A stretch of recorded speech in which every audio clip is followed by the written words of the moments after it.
Hindi naman kami nagsasabi ng kasinungalingan. Hayag na sa bawat isa sa atin kung paano maya't maya ay umuulan. Hindi mo na alam kung anong araw ng tag-ulan, kung anong araw ng tag-init. Amen.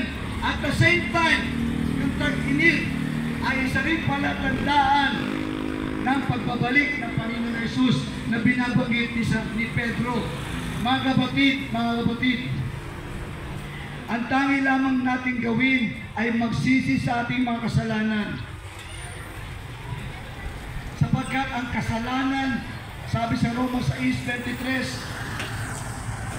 ang kabayaran ng kasalanan ay kamatayan.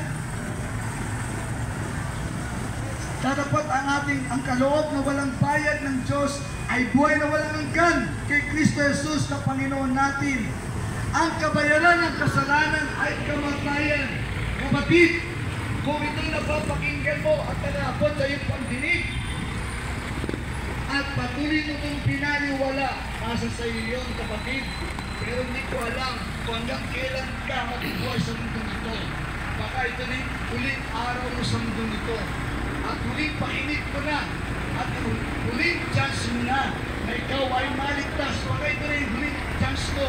Subalit tumanggi ka pa rin. Kapatid, hindi na namin kasalanan yun.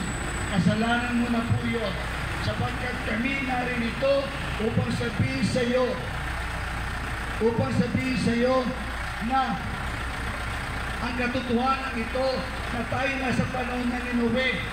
At anumang araw ay maaaring bumalik ang Panginoong Yesus at kukunin ng Panginoong Yesus yung mga nagsisi sa kanilang mga kasalanan at tinanggap si Jesus bilang Panginoon at kanilang tagapagligtas at ipinagawa ng salita ng Diyos hanggang sa pagbabalik ni Jesus na malapit na.